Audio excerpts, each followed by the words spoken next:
Dolphin সমুদ্রের সবচেয়ে বন্ধুসুলভ আর বুদ্ধিমান প্রাণী, যাদের বৈশিষ্ট্য ও চেহারার মায়া সবাইকে মুগ্ধ করে। কিন্তু ডলফিনের এই মায়ের আড়ালেই লুকিয়ে থাকতে পারে এক ভয়াবহ মৃত্যুবাণ।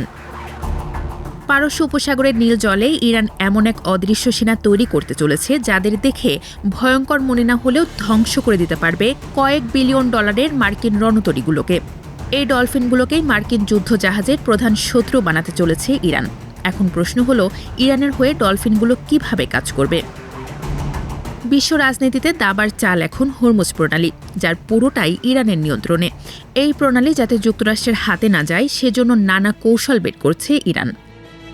অত্যাধুনিক প্রযুক্তিতে ভরপুর মার্কিন রণতরীও কিছুটা পিছু হটতে বাধ্য হচ্ছে ইরানের এই সব কৌশলের কাছে। এর মধ্যে অন্যতম সমুদ্রের তলদেশে ছড়িয়ে রাখা ইরানের মাইন।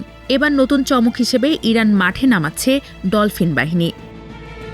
গত কয়েক সপ্তাহ ধরে ইরানের তেল রপ্তানিতে বাধা দিয়ে যুক্তরাষ্ট্র এক অঘোষিত অর্থনৈতিক যুদ্ধ শুরু করেছে। তবে মধ্যপ্রাচ্য বিষয়ক গবেষক হামিদ রেজা আজিজির মতে, তেহরান এখন এই অবরোধকে দেখছে সরাসরি যুদ্ধের একটি রূপ হিসেবে।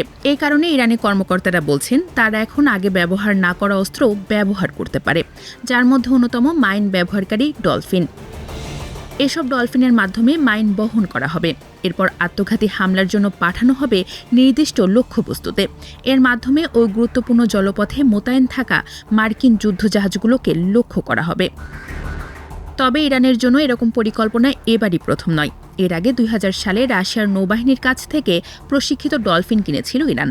এই ডলফিনগুলো কেবল খেলা দেখানোর জন্য নয়, বরং শত্রুর সাবমেরিন শনাক্ত করা এবং প্রয়োজনে পিঠে মাইন নিয়ে আত্মঘাতী হামলা চালানোর জন্য দক্ষ। সামরিক উদ্দেশ্যে প্রাণী ব্যবহারের ইতিহাস হাজার বছরের পুরনো। রাশিয়া ও মার্কিন সামরিক বাহিনী তাদের কাজে ডলফিন ও অন্যান্য প্রাণী ব্যবহার করে। যেমন মাদক ও বিস্ফোরক দ্রব্য খুঁজে বের করতে কুকুর ব্যবহার করা হয়। আফগানিস্তানে সরঞ্জাম বহন করতে ব্যবহার করা হতো খচ্চর। জার্মানিতে অনুপ্রবেশকারীদের হাত থেকে মার্কিন সামরিক স্থাপনাগুলো রক্ষার জন্য রাজহাঁসকে বসানো হতো প্রহরী বাহিনী হিসেবে। তবে ইরানের পরিকল্পনা শুধু ডলফিনে সীমাবদ্ধ নয়। হরমুজের সংকীর্ণ জলপথে ওত পেতে আছে সাবমেরিন বহর। দেশটির ইসলামিক রেভলিউশনারি গার্ড হুঁশিয়ারি দিয়ে বলেছে, প্রয়োজনে সমুদ্রের তলদেশের ফাইবার অপটিক কেবল কেটে দেবে তারা। এর ফলে গোটা বিশ্বের ইন্টারনেট ব্যবস্থা ভেঙে পড়তে পারে।